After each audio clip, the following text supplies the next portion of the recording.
Hervé Bellemé, votre parti ainsi que d'autres ont longtemps réclamé que l'article 80 soit appliqué.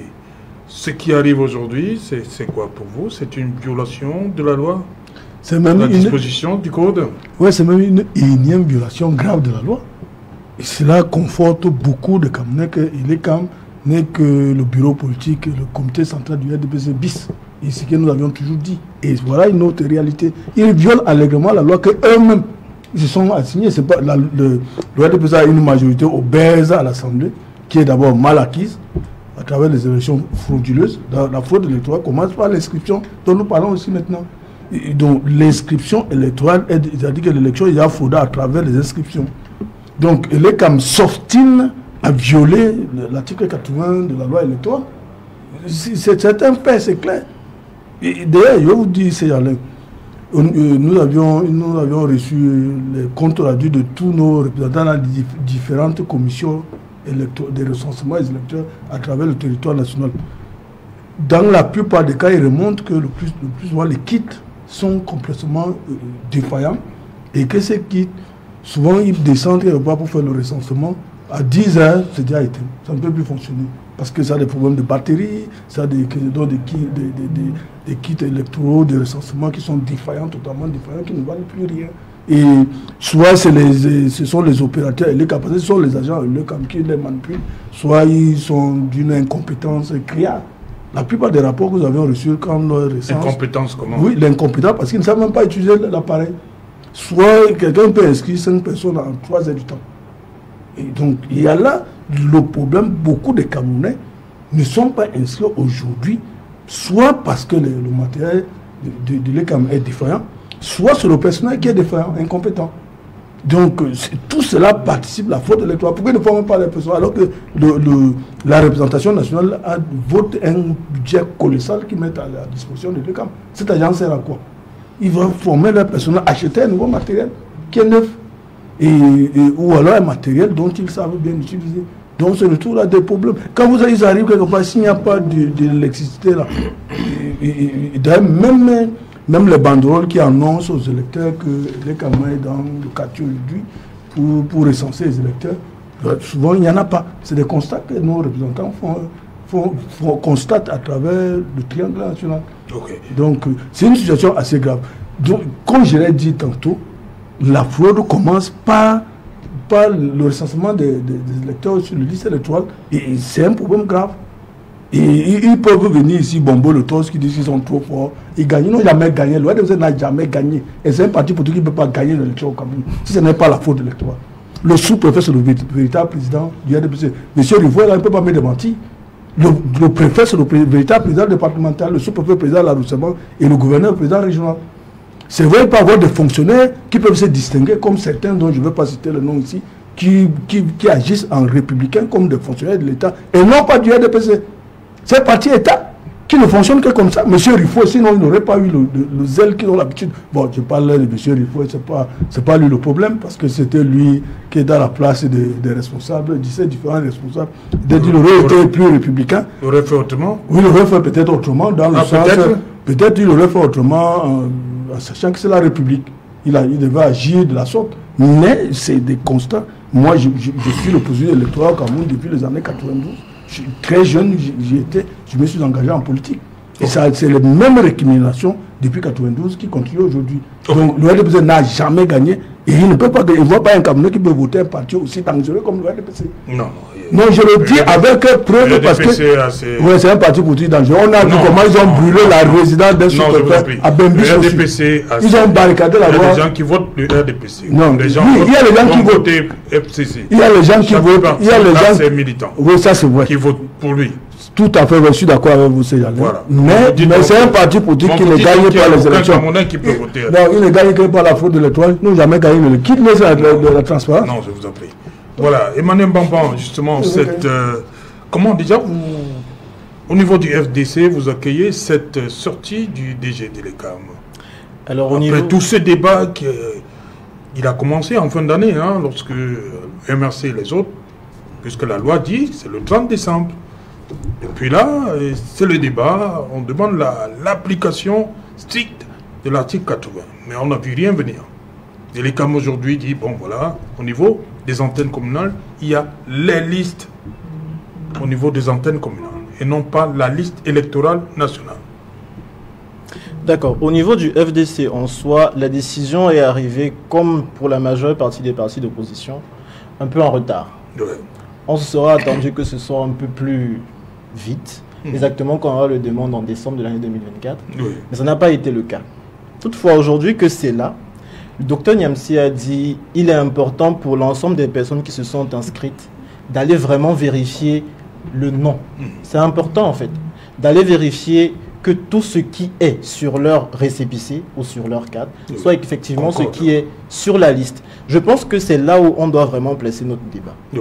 On doit dire, ok, voilà, c'est déjà là. C'est-à-dire que le débat sur la liste électorale nationale, on n'y peut plus dire, on avance. On ne va pas faire le procès de l'ECA maintenant. Oui. Donc, il a déjà, le directeur a dit, les listes électorales peuvent être visitées, ça peut, chacun d'eux peuvent être consultés. Moi, chez moi, je peux consulter à partir de mon téléphone mon nom. Je vois si c'est bien écrit. C'est ce qu'on doit faire. Oui.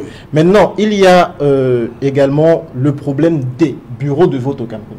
Il y en a pratiquement 30 000 ou 32 000. Oui, oui. Donc, il est important maintenant pour chaque parti d'opposition de dire, ok, voilà, si on n'a pas pu gérer avec les listes de base, on doit essayer de s'armer maintenant dans les bureaux de vote. Avoir dans chaque bureau de vote quelqu'un qui est capable de surveiller ce jour-là. Parce qu'en fait, le point culminant, c'est le 12 octobre. En soi, s'asseoir pour parler de liste électorale, c'est bien. Ouais. Mais le débat est déjà dépassé. C'est dépassé. Nous sommes à pratiquement moins de 2 mois des élections. 55 jours. Donc c'est pas maintenant qu'on va dire, et les CAM, ils ont déjà fauté, c'est déjà passé. Le directeur de l'ECAM a dit, ok, maintenant vous pouvez visiter, qu'on appelle nos militants partout où ils sont au Cameroun. Donc, tous les Camerounais qui nous regardent doivent savoir que c'est maintenant le moment pour eux de faire ce toilettage individuel-là, de regarder leur nom, de vérifier tout ce qu'il y a, de s'assurer de la conformité de tous les éléments concernant leur carte d'électeur et puis d'aller faire leur devoir de citoyen.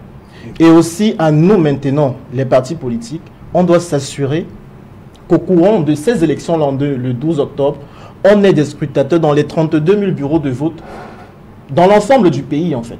Je pense que si on se mobilise tous ensemble comme ça, même si c'est le plus grand des voleurs du monde, personne ne pourra détrôner ça, en fait. Mais est-ce que le tout, c'est d'avoir les scrutateurs? Le tout, c'est pas le tout, en fait, c'est de s'assurer que le vote en soi, de chaque personne, chacun doit surveiller son vote. Chacun doit être à même de dire, par exemple, si au FDC, c'est pour Hiram Iodi, on doit savoir que à Ngele Mendoka, par exemple, il y a une personne qui est là pour surveiller effectivement que le vote de Hiram Iodi n'aura pas de problème. Justement. Et comment faire pour que cette personne-là ne puisse pas céder? Ne puisse pas céder. Alors, je pense que lorsqu'on entre dans un parti politique, on entre pour une vision. Justement. Aujourd'hui, au Cameroun, tout le monde parle de changement. Tout le monde parle de changement, en fait. Donc, pour qui est ce changement, on doit y poser une vision. Oui. La vision de l'ensemble des partis d'opposition, je crois, c'est que le parti au pouvoir parte. C'est ça la vision. C'est ce changement-là qu'on veut tous. On veut que les mentalités, même en soi, au Cameroun, évoluent. Alors pour ça, si tu acceptes d'être dans un bureau de vote pour surveiller la voie, tu as ta conscience, en fait. C'est en ton âme et conscience. C'est un problème de conscience. Automatiquement, parce que toi également, tu veux. Si aujourd'hui, disons aujourd'hui, par exemple, Ngele Mendoka, j'y étais il y a quelques années, où la route est vraiment impraticable. Toi, tu vis à Ngele Mendoka. On te demande de surveiller un bureau de vote pour changer ta localité. Et tu te permets de prendre l'huile de sardine, je dis n'importe quoi, ou bien 5 000... Non, c'est pas n'importe quoi. Le peigne, la sardine, le bien, c'est 5 000 francs. Voilà, c'est ça. Okay. C'est pourquoi j'ai dit, est-ce qu'ils vont résister à la... Non, si tu prends ça juste pour ton futur, parce qu'après, c'est 7 ans après. Hein. Donc, tu vas prendre un truc qui coûte moins de 10 000 pour 7 ans. Si on divise ça par 7, tu ne veux même pas vivre pour une journée. Ça ne te servira à rien, en fait. C'est pour que je parle de devoir de conscience. De ce changement-là que nous tous on souhaite. Que cette jeunesse-là, et même ces vieillards qui sont en train de partir, aimeraient laisser un Cameroun qui soit un Cameroun construit, en fait. Un Cameroun qui a de la vision, qui voit quelque part. Mais on ne peut pas tout le temps s'embrouiller avec des si je ne te fais pas, si je ne te fais pas. Les si, en fait, ne construisent pas un pays. Ok. Voilà, Dr Ripoué, vous avez suivi, hein, Dr Niamsi, tout à l'heure, il parle de cette interprétation restrictive, hein, l'article 80 est-ce que de votre point de vue, sincèrement, ça n'alimente pas une fois de plus la suspicion sur ce scrutin? Non, mais écoutez, Serge Alain, moi, je suis en accord, au moins partiel, avec Emmanuel Bang. Et je voudrais dire à ceux qui nous écoutent que les débats d'arrière-garde sont sans intérêt aujourd'hui. Vous voyez bien que ceux qui viennent tenir un certain discours sur ce plateau sont les mêmes qui nous disaient que le FCC est un parti représenté. Sauf qu'au moment où il fallait présenter les candidats, on a vu qu'ils ont fait défaut. Ce sont les mêmes qui vous avaient dit que le MS est un parti représenté. On a vu ce qu'il en était. Ce sont les mêmes qui vous ont dit que le mandat impératif est nul. Ils ne sont pas allés au Conseil constitutionnel avec ces arguments-là. Donc, quand on se trompe de manière aussi régulière, il faut être modeste quand on vient sur ce plateau, qui est le plateau le plus regardé au Cameroun. Il faut avoir un peu de modestie et dire des choses qui sont sensées. Parce que vous ne vous êtes pas excusé d'avoir trompé vos militants, qui sont très nombreux, pendant près d'un an, avec des débats sans intérêt. Et quand il a fallu assumer, vous avez totalement disparu. Nous sommes dans un processus qui a engagé Serge Alain.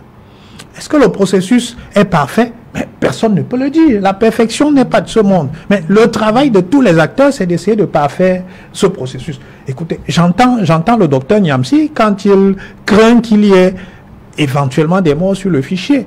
Mais écoutez Serge Alain, même au-delà du 10 septembre, est-ce que des personnes inscrites sur le fichier électoral ne peuvent pas décider entre-temps? Mais si elles décèdent, qu'est-ce qu'on va faire? Est-ce qu'il faudra que Niamsi aille rapidement signaler à Elé Campo, dit mon oncle est décédé, donc il faut le rayer de la liste? Non. Ça, ce sont des choses qui peuvent arriver et on ne va pas faire procès à Elé Cam qu'il y ait 1 ou 2 morts qui restent inscrits sur la liste électorale au-delà du constat de leur décès. Ça peut arriver. Mais la situation actuelle est une situation, de mon point de vue, intéressante parce que vous avez 2 possibilités de consulter la conformité de vos informations avec l'inscription qui a été faite. Vous pouvez vous rendre à l'antenne communale du coin, vous consultez et vous pouvez sur le site internet de l'ECAM, vous pouvez également, vous pouvez à partir de votre terminal, et beaucoup de Camerounais, il y a plus de 5 millions de Camerounais qui ont accès à internet sur ces terminaux-là, vous pouvez consulter ces informations. Parce qu'il faut bien se dire, la difficulté avec la conformation avec cet article 80, c'est qu'il faut qu'on nous dise où est-ce qu'on va publier cette liste-là. C'est-à-dire, parce que c'est une liste... Docteur, j'allais justement vous poser la question. C'est une liste de 8 millions, c'est une liste de 8 millions 200. Vous avez semblé dire que la perfection n'est pas de ce monde, on est d'accord. Vous donnez l'impression, parce que de l'autre côté, on a eu l'impression, ils ont eu, pour ceux qui exigeaient l'application de l'article 80, qui n'avaient pas la volonté d'appliquer cet article. Parce que pendant longtemps, on a dit non, les machines, le site a été piraté. On a donné l'impression que ça allait s'arranger pour publier cette liste électorale nationale. Mais on n'en est pas là aujourd'hui. Non, mais Serge Alain, c'est intéressant parce que c'est un débat que nous avons mené sur ce plateau à plusieurs reprises. Ouais. Et moi, j'ai été ici. Et il me semble que si on retrouve les bandes, j'avais précisé que ce qu'il est possible de faire, c'est la publication du fichier. Et ça va se faire sur le site internet. Sauf que le problème avec le fichier, c'est qu'il y a une loi de 2024 à laquelle il faut que la consultation... Parce que c'est le fichier national. Sauf que le problème, c'est que c'est en consultation restreinte. C'est-à-dire que si vous appelez Serge Alain Autou, vous ne pouvez consulter que vos informations. Bon, certains estiment que ça ne devrait pas être ça. Mais la loi est dure, mais c'est la loi. Donc, ELECAM s'est simplement conformé à la loi. Si cette loi n'existait pas, je suppose que le fichier serait en libre accès et tout le monde pourrait consulter les informations des autres. Mais il y a une loi sur la manière dont il faut tenir les fichiers électroniques et ELECAM se conforme à cette loi. Donc, de mon point de vue, ce débat n'est pas intéressant. Ce qu'il faut dire, et j'ai indiqué que j'étais en accord avec ce que Emmanuel Bamban disait, il faut que les gens se préparent, c'est-à-dire qu'il faut que les gens vérifient la conformité de leurs informations, qu'ils se préparent pour le 12, parce que le juge de paix, ce sera le peuple le 12. Et effectivement, le RDPC se prépare sereinement pour le 12, et je peux vous assurer que le 12, nos scrutateurs iront dans les bureaux de vote avec leur pain sardine, parce qu'il faut savoir que la sardine est un aliment intéressant pour le corps humain. Et il contient 7 oligo-éléments. Donc c'est pour ça que nous, on recommande et que nous remettons, parce que je suis désolé, le RDPC ne remet pas le pain sardine aux militants d'autres formations politiques. Mais effectivement, nous alimentons nos camarades avec le pain sardine. Je peux d'ailleurs vous dire que moi, ce matin, j'ai consommé le pain sardine pour mon déjeuner et c'est ce qui sera consommé par l'ensemble de nos militants qui seront mobilisés le 12 septembre pour faire élire brillamment le président de la République. Docteur Nyamzi, suspicion, il pense que ce débat-là, il doit être derrière nous. Voilà, on doit passer à autre chose aujourd'hui. Avec ce qu'est les CAM. Chaque électeur doit consulter des informations qui lui sont propres pour voir s'il n'y a pas une omission. C'est ça le plus important maintenant. Ce n'est pas le plus important. Le plus important a d'abord été de rappeler qu'il y a un retard. Justement. Parce que c'est depuis décembre que nous attendons ce retard. Décembre, au plus tard. Au plus tard. Il faut que nous restituions l'information à ceux qui nous écoutent. Ce n'est pas aujourd'hui que nous attendions cette liste. Ok, elle est là. Maintenant, puisque la liste est là, nous devions décrypter cette information. Pourquoi elle vient uniquement à 55 jours des élections? Y a-t-il un complot? Y a-t-il un agenda caché? Il y a autant d'interrogations que nous nous donnons pour pouvoir dire, eh bien, s'il y a un complot, s'il y a un agenda caché, nous allons nous lever seuls. Et comme un seul homme, pour vérifier et avoir le contrôle pour cette liste-là. C'est de ça qu'il est question. Parce que, soyons tellement honnêtes, de Boum Djebel, de Dekel 1, d'LB2, d'LB3, au niveau de Ngaoundiri, les gens se posent la question. Pourquoi c'est maintenant que cela arrive? Vous irez à Nassaraou, à Fulbere 1, ou à Katarko, à Garoua, on se pose cette même question. Parce qu'il faut se dire que les Camerounais ne sont pas seulement là pour regarder un seul parti. Les Camerounais sont là maintenant pour regarder tous les partis politiques et chacun doit apporter un programme élogieux, éloquent comme celui du PUS pour pouvoir apporter de la rupture. Nous sommes dans une liberté, dans une souveraineté aujourd'hui. Les Camerounais, si jamais le champion de M. Rifoué a dit qu'il nous a donné la liberté, que cette liberté nous soit donnée à bras le corps et que nous puissions l'exprimer et dire aux Camerounais que oui, voilà ce qui n'a pas marché. Et je vais revenir sur ce que M. Mbanga a dit tout à l'heure. Le contrôle se fera parce que nous allons vers une plateforme du candidat consensuel. Malheur à tous ces partis politiques qui n'ont pas voulu être, le PUS contrôlera les votes. Parce que je suis déjà à 87% des 10 000 scrutateurs que je suis en train de recruter. Et je les recrute pourquoi? C'est parce que je pense que l'opposition camerounaise a un temps. Cette opposition doit se définir dans l'espace et dans le temps. Et comment cette opposition doit-elle se définir? C'est en ayant les coudées franches. Et ces coudées franches, nous les aurons, nous les avions déjà. Sauf que vous saviez que le malin et le diable s'est toqué à la porte de certains opposants. Vous avez vu ce qui se fait de meilleur depuis quelques jours au Cameroun, où certains de nos frères nous quittent sans nous dire au revoir. Et lorsqu'ils nous quittent, ils nous insultent. Il faut s'insurger contre cela. C'est où je dis, lui de la sardine n'attire que des fourmis et n'attire que ceux qui ont vraiment faim. J'assume ces propos. Il ne faudrait pas que cette huile forte au déjeuner de ces personnes-là qui déjeunent à la sardine depuis 43 ans continue à attirer les membres de l'opposition. Ce n'est plus ça qu'on appelle l'opposition, on appelle ça de la trahison. Comment pouviez-nous trahir? Pourquoi est-ce que certains partis d'opposition peuvent trahir les pères au sortir de nos réunions? Nous, au PUS, au Peuple Uni pour la Rénovation Sociale, nous restons constants. Et nous savions qu'il y a un maillon fort qui est en train de travailler aujourd'hui. Ce maillon fort travaille nuit et jour dans les concertations avec le PUS, dans les concertations avec ceux qui étaient à Fumbal, dans les concertations avec les quatuors de la politique camerounaise. Et ce maillon fort a été interpellé et donnera un mot d'ordre de vote. Ce mot d'ordre de vote, que les Camerounais me croient, lorsque la fumée blanche va sortir, elle sortira pour un Cameroun debout pour toute sa souveraineté. Ok. Voilà, Xavier Bellemé, non, pas de liste électorale nationale, mais plutôt des listes au niveau des antennes communales. Qu'est-ce que la différence est à quel niveau? Qu'est-ce que vous redoutez véritablement? Oui. Comme il l'a dit, on dit, bon, les données ne doivent pas être vues et sues de tout le monde. Vous entrez, vous cherchez les informations qui vous concernent, vous, uniquement, Xavier Bellemé, pas les autres. Bon, je vais d'abord préciser, et c'est bien comme le représentant du RDPC, docteur Rifo, a bien précisé que les CAM respectent la loi au niveau des données privées de chacun de nous. C'est bien. Mais quand il faut appliquer la loi qui est en défaveur, la partie de la loi qui est en défaveur du RDPC, il la viole, comme c'est le cas. Et M. Rifo trouve des arguments pour justifier la violation de la loi.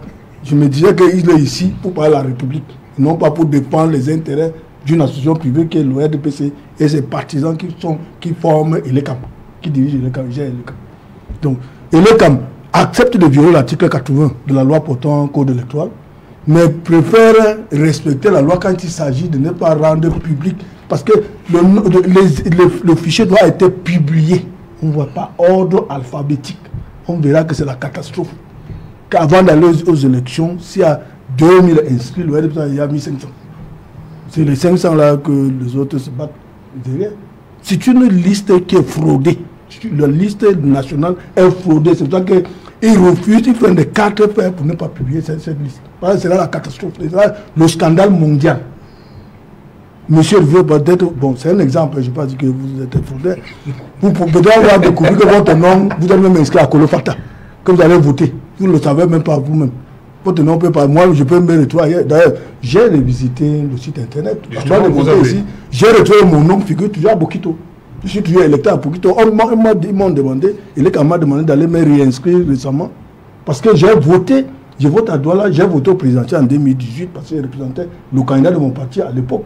Je devais voter sur place à Bokito. Mais en 2020, j'ai voté au municipal législatif à Douala. Je suis revenu au niveau de ma résidence. Donc j'ai voté, j'étais même candidat au municipal. J'ai fait mon dossier avec l'attestation d'inscription sur la liste électorale à Douala 5e. Ils m'ont dit, quand vous m'aviez donné la possibilité ici de me plaindre que je trouve mon nom partout, ils m'ont demandé d'aller me réinscrire à nouveau. Donc votre nom est partout? À Douala et à Bokito, à Béni, dans mon village. J'avais démontré. Donc aujourd'hui, avant de monter sur votre plateau. Une minute. Oui. Nous sommes le 28 août, c'est bien cela? Oui. Vous avez combien de cartes d'électeurs? Non, j'avais remis la carte que j'ai votée, ils m'ont réinscrit à nouveau. La carte qui avait voté à Bokito avec en 2018, je suis venu me réinscrire à Douala, je l'ai remis à ELECAM et que tout récemment, ELECAM m'a appelé. J'ai ramené la carte que j'ai votée à l'école publique. Xavier Belébé, 28 août 2025. À 55 jours de l'élection, mon nom apparaît à Bokito. Vous dites que vous avez... Mon nom apparaît à Bokito. Alors que localité. Oui, alors que je suis inscrit votre à Douala 5e. Voilà. Et je n'ai pas vu mon nom à Douala 5e. J'ai le récépissé. Il est ici, à Douala 5e. Votre nom n'est figuré. Non, toujours pas. Je n'ai pas vu. Voici mon récépissé. Vous allez voter au village alors à Bokito? Non, je suis inscrit. Pourquoi vous allez voter au village? Voici mon récépissé. Puisque je réside à Logbesso, pourquoi il va aller voter au village? Je suis inscrit depuis 2020. Quand vous votiez en 2018? En 2018, parce que j'étais en mission politique. Oui. J'ai donc déplacé mon inscription pour l'occasion, pour l'élection présidentielle. Parce que je m'assurais la candidature du candidat de mon parti à Bokito, dans mon village. J'ai donc me suis donc inscrit à l'occasion. Et puis, après l'élection, j'ai ramené mon inscription à mon lieu de résidence habituel, à Logbesso, à Douala, où j'ai remis la carte qui avait voté avec la Bokito pour me réinscrire. Et ça, au municipal. Mais pour ELECAM aujourd'hui, Xavier Belébé doit voter à Bokito. Je viens d'interroger mon nom, je vois que je suis toujours inscrit. Que je suis toujours inscrit à Bokito, case sur le chaos, dans mon village, au marché Béni. Mon village s'appelle Béni, dans le ciment de Bokito. Voilà la réalité. Donc, M. Rifou est représentant du RDPD, peut nous dire qu'il y a la transparence électorale. Voilà la fraude.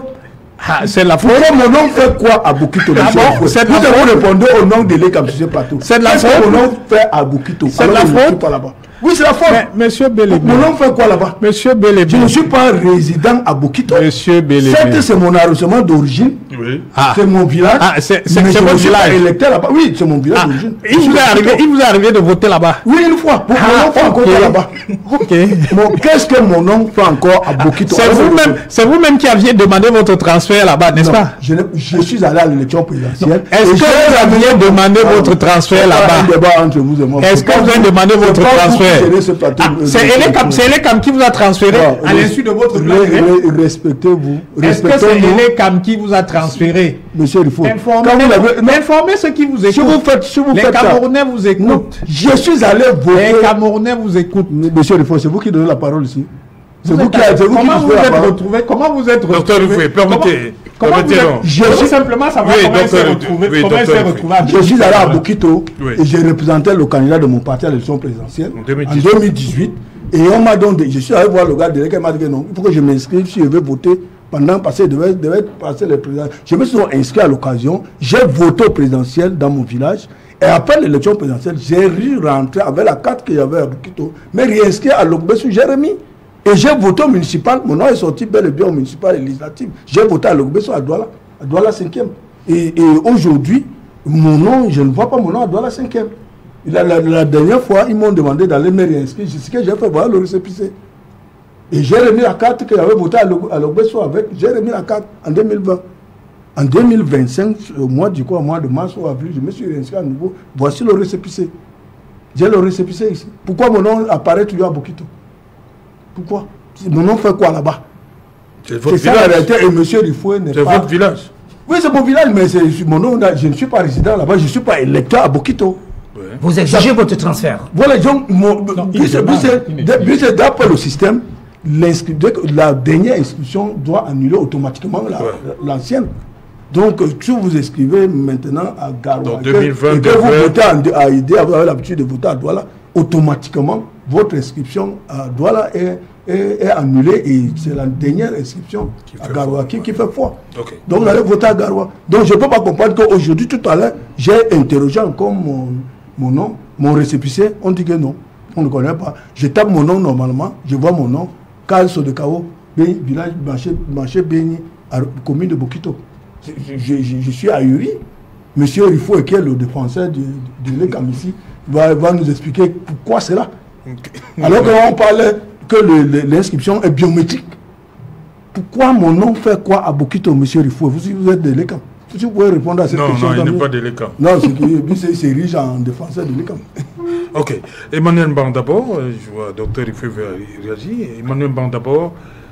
Et l'ECAM vous dit, bon, vous pouvez soit vous rendre directement au niveau des antennes communales, soit via le site web et l'ECAM.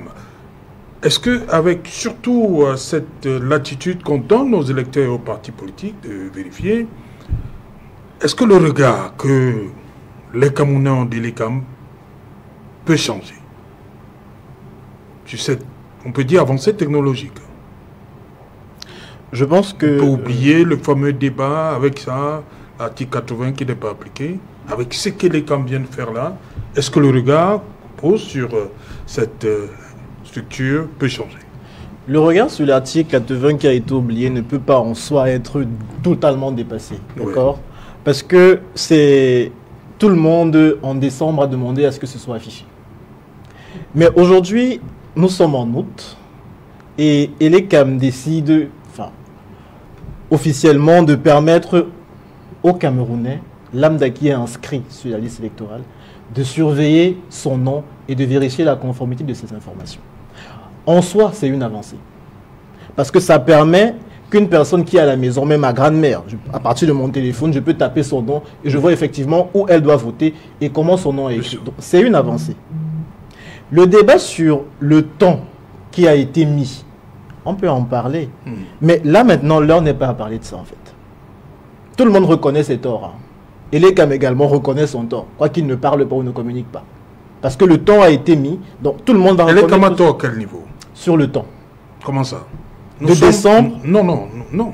Nous sommes avant le temps de décembre. Les listes électorales, pour les personnes qui se sont inscrites l'année dernière... Voilà. Il n'y a peut-être pas eu. Oui. Mais nous sommes en 2025. Et l'ECAM... Nous ne sommes pas au 30 décembre. Nous ne sommes pas au 30 décembre, mais la présidentielle, c'est en octobre. Ouais. Normalement, les listes électorales pour la présidentielle d'octobre devaient être effectives pour ceux du compte de l'année dernière. En décembre, on devait normalement avoir une liste pour, même si c'est de communes, comme ils sont en train de dire maintenant, pour les personnes inscrites dans les communes en 2024. Si cela n'a pas été fait en 2024, et qu'aujourd'hui on permet au moins qu'on permette que les Camerounais aient la latitude de vérifier les informations aujourd'hui, et également les listes sont affichées dans les bureaux communaux, c'est une avancée. Donc, comme j'ai dit, je reviens encore dessus, et l'ECAM a aujourd'hui permis, le directeur de l'ECAM a sorti son communiqué demandant aux Camerounais de vérifier. Et dans la mesure où ce n'est pas conforme, de faire des recours. Ouais. C'est ce qui doit être fait. Ils ont jusqu'au 10 septembre. Exactement. Donc, chacun, moi j'ai déjà vérifié, ma part c'est correct. Je vais vérifier également pour ma famille, ça va. Non. Tout le monde doit également s'asseoir et vérifier pour ceux de son entourage. Si c'est conforme, ok. Si ce n'est pas conforme, on décrit et puis on voit ce qui va se passer. On attend maintenant la période où tout doit être mis en norme. Exactement comme le docteur Nyamsi a dit, le PULS est en train de faire son avancée, le PULS est en train d'essayer d'arranger la période électorale. Comme tous les autres partis, le FDC également, je pense, le candidat Iodi est en train de mettre également un programme sur pied par rapport aux scrutateurs et par rapport à la surveillance sur les élections. Bon. Tous les partis politiques sont en train de se mettre au travail pour que cette période-là soit une période vraiment concrète et que les Camerounais, la voix des Camerounais en ensemble soit vérifiée et soit acceptée. Qu'il n'y ait plus de « c'était pas sa place, c'est sa place, c'est lui, non, c'est pas lui ». Que tout le monde soit en accord qu'effectivement, on a bataillé tous les partis politiques. Moi, je ne suis pas de ceux qui vont dire « il y a tel, tel, tel ». Tous les partis politiques ensemble, de l'opposition, je précise, sont en train de travailler, peut-être pas ensemble, individuellement, mais chacun de travail pour qu'enfin, les voix des Camerounais soient vraiment ce qu'ils doivent être, en fait. Ok, voilà. J'ai envie de demander, parce que le PULS également dit qu'ils ont mis sur pied une espèce de plateforme pour surveiller le vote. Docteur Rifoué, qu'est-ce que ça vous fait d'apprendre que chacun veut... Il y a une crise de confiance? Chacun veut contrôler son vote? Non, mais j'ai le sentiment que certains découvrent le fil à couper le beurre. Les Camerounais ont toujours suivi leur vote. Hein. Et vous savez, je rappelle toujours à certains... Mais 2025, c'est particulier quand même. Serge Alain, il y a une photo très iconique de 2018. Ouais. On est dans un bureau de vote quelque part, pas loin d'ici.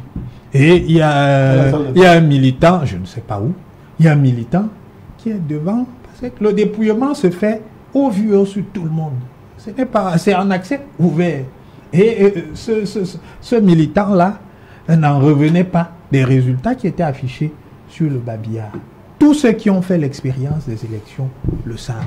Il n'y a pas de magie. Maintenant, effectivement, certains considèrent que leur absence fonde une suspicion. Mais ce n'est pas parce que vous êtes absent que le processus n'est pas le même partout. Le processus est le même partout. Les bureaux de vote, généralement, ce sont les salles de classe. Et c'est au tableau qu'on répercute. Chaque voix est computée au tableau. Vous avez la possibilité de filmer, ce n'est pas interdit. Et on voit tous ces résultats. Nous y avons été. Donc, qu'il y ait des gens qui soient... Mais on nous interdit de donner les tendances. Oui, ça c'est autre chose. Pourquoi? Mais ça ne vous empêche pas de les avoir. Vous pensez bien que même en 2018 ou en 2020, nous, RDPC, on les avait. Mais on ne les a pas non plus donnés. On aurait également pu le faire. Mais nous nous conformons à la loi. Quand la loi dit, vous ne traversez pas cette ligne-là, vous ne la franchissez pas. La loi dit de ne pas donner les tendances. C'est simplement, la loi ne le permet pas. Si la loi le permettait, et les CAM et le MINAT n'auraient pas rappelé certains acteurs à l'ordre. Mais la loi n'interdit pas aux formations politiques de rassembler les résultats et d'avoir des éléments qui lui permettent de savoir que moi, je suis à peu près dans tel étiage ou dans tel autre. Mais je voudrais dire une chose, Serge Alain. Quand vous entendez certains acteurs vous dire « Oh, il y aurait des doublons, il y aurait ceci sur les listes électorales. » Mais si vous êtes un acteur politique sérieux, vous pouvez rassembler vous pouvez déjà en faire la démonstration sur les listes communales. Hein, parce que je n'ai pas le sentiment qu'il y ait une différence entre ces listes-là et le fichier national. Mais personne n'a jamais fait la démonstration que sur telle liste communale, il y a 250 000 incohérences. Mais ils viennent sur les plateaux vous dire, c'est certain qu'il y a des fraudes, ainsi de suite. Mais faites-en la démonstration. Prenez le temps d'aller liste communale par liste communale. Mais tout ce qu'on nous ramène ici, ce sont des anecdotes. Et vous avez vu la dernière, il vous dit qu'il est allé voter dans son village et il ne comprend pas pourquoi il n'a toujours pas été rapatrié. Mais la loi permet à chaque Camerounais de s'inscrire alternativement dans son lieu de résidence et dans son lieu d'origine. Et c'est à vous, c'est vous qui êtes à l'origine de ces transferts. Maintenant, s'il y a